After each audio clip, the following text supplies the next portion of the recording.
For years, we experienced loud comedians, but this one is different.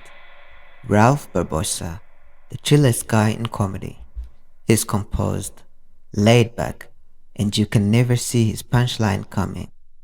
He drops humor like it's nothing, and somehow it hits every single time. Thank you, thank you. It is such an honor to be here making my late night debut. Yes. In 2023, during his late night debut on The Tonight Show starring Jimmy Fallon, Ralph shared a hilarious story about growing up with his grandmother who didn't speak English. He joked that living in that kind of household meant growing up with absolutely no consequences. My grandmother who raised me, she's a huge fan of comedy. If you would have told her that one day I'd be here on The Tonight Show with Jimmy Fallon, she probably would have said, ¿Qué? Because she doesn't know English. I love living at my grandma's. When you're being raised by an old woman who doesn't speak English, you grow up with zero consequences. Like I used to get phone calls from school, but who do you think she needed to translate these calls? That's right, I ran that house.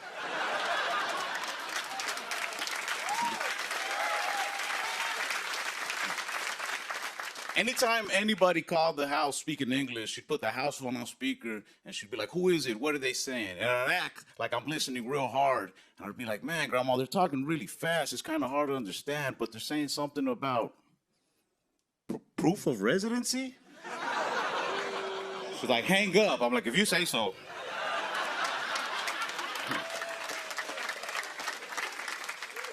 I lived with my mom for a while too, and she was cool. She never really kept my dad around, but she always kept father figures around. I actually ran into my mom's ex-boyfriend the other day. He's doing really good. He was right. We were holding him back.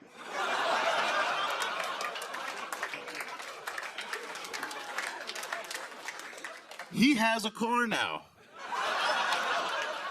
I approached him. I had to. I was like, dude, if this is what getting away from my mom looks like, I'm ready, man. Ralph, a dad to a little boy, shares his experience as a first time dad in the Big Boy TV interview, discussing how he has to properly manage his time between his job and caring for his son. Hey man, with you not being at home a lot, where are you ordering and sending this stuff to? To my house. But you'll get home. I'll get home and there's you just pretty much boxes stacked up. Monday to Wednesday, Monday to Thursday, you could be at the crib. Yeah, pretty much, yeah. Yeah, so you're on that hella comic schedule. So you're pretty much some Thursday, but Friday, Saturday, Sunday, you dedicated to the game. Yeah.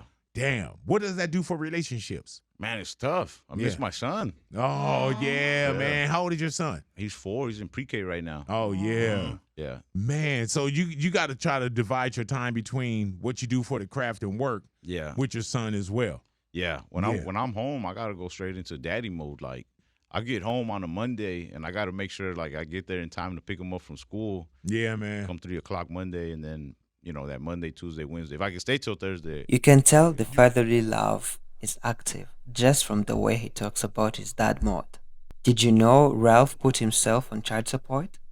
In the same interview, he explains the custody journey and the respectful relationship between him and the mother of their child, highlighting how they both share the same interest in the well-being of their little boy. You and the queen, the mom still together? Or No. We've separated. Gotcha. Yeah, I took custody of him. I wow. killed her in court. No, I'm kidding. No. Wait a minute. She gonna be watching this. Me and her are on really good terms. We're like really good friends. Right, but you did kill her in court. Nah, we actually, I put myself on child support. Wait. Yeah. Wait, a lot of people explain look that. at me like that when I say that. So when we first split up, it was bad. Like she was mad. Really mad. Gotcha. And she didn't really want to let me see my son too much. She was just being kind of immature, Mm-hmm. And she was like, well, if you want to see him, you can see him at my house, but I'm not going to let you pick him up. She was treating me like I was like some violent criminal. Right. Which I'm not. Like, I've never even been like verbally, like, I've never called her anything outside of her name. You know what I mean? Right. And I wanted to do like that whole joint custody thing, like try to fight for that, but I couldn't afford a lawyer. I could barely afford my booth rent when I was working as a barber. So Right. I just was like, man, I put myself on child support, and they'll by law require her to at least let me get, my weekends or whatever, like every other weekend. Like, I still don't understand that. I put myself on child support. yeah, so that they forced her to let me pick up my son. Because he like, I'm sure it's like some guys try to like dodge having to pay child support, but he like put himself up to pay for it so he could get those visitations. So you just said, okay, I went to the Texas Attorney General office and said, like, I want to pay child support. Volunteer. Yeah. Okay, gotcha. And they give you like the little paper, like, whatever you want to do, bro. They're like, here's the papers, just sign it, give us money. Like, glad. And so that right there helps you go see your son? Yeah, so they set up this court date, right? That's like that Eminem 8 Mile. Like, you can't do nothing to me. I'm going to put myself on Yeah. child support. Like, you ain't going to call me no deadbeat dad. I filled the papers out. But I wasn't really too fond of like every other weekend. I'm like, bro, it's like twice a month. Like, that sucks, Despite the fame of having Netflix and Hulu specials, Ralph still lives with his dad, who often helps with his kids when he's doing shows and texts him when he forgets to take out the trash. This is my Do first you time live with living dad, my dad. or does dad live with you? No, I live with dad. Really, for sure. though? That's definitely my dad's house. Why?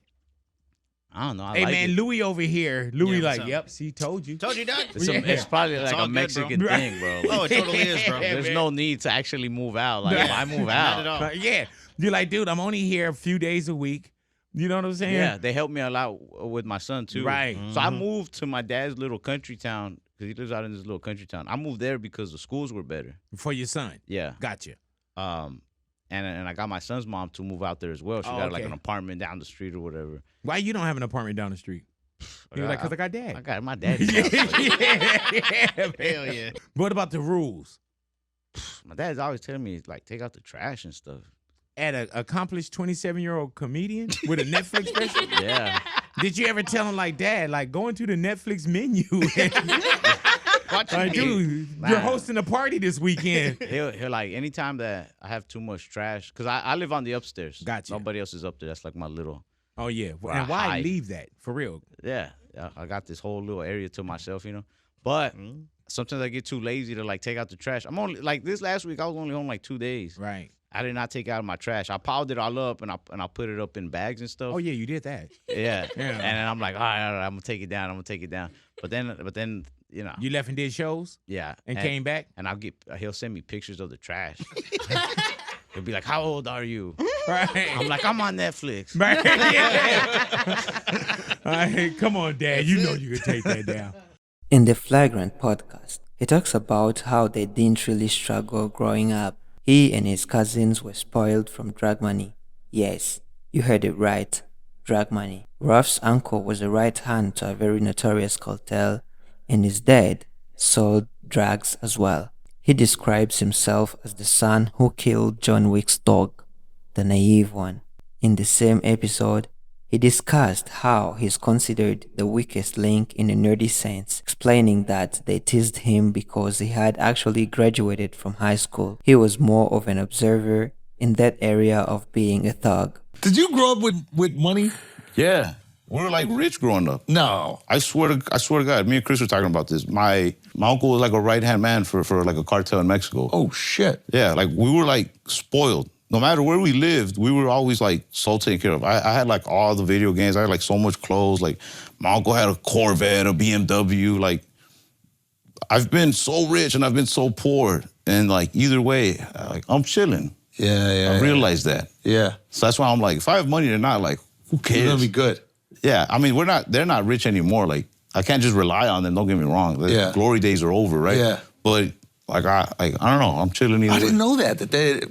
You feel comfortable talking about it? They're cool. Like, some parts, if there's ever anything that I shouldn't say, I'm just not going to say it. All right, you know? fair enough. The money came in, it was flush. Were you worried about anybody getting taken out?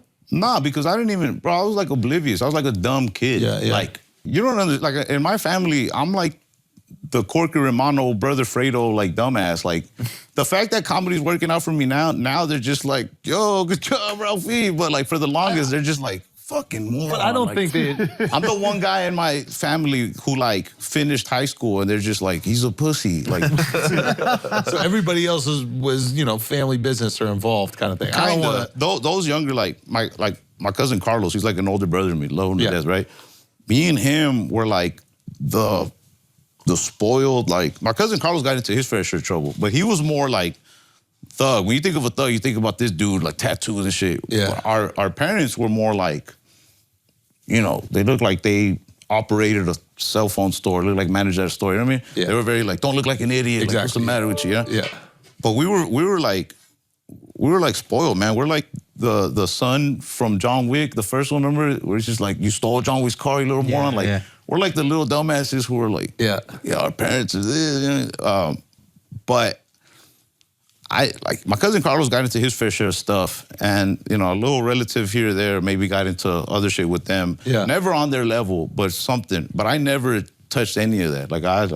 But you're observing it all. I'm observing it. But I also knew very much like that's not me at all. Like, right. I'm not. Yeah, I'm only here because I'm a loser in my world. Failed drug dealer. Yeah, yo, Ralph can't deal no drugs. Yeah, man. but that's what kept you alive, bro. though. Yeah, I'm telling you, like maybe that's why you also embrace being a loser, because it's like that's what kept me alive, is being the loser of the family, not getting in any of that. I don't know, it kept me alive, but it kept me out of trouble. That is a drop in the ocean from Ralph's household with stories that sound untrue, but somehow it turns all that chaos into calm, effortless comedy, and he always has the delivery note.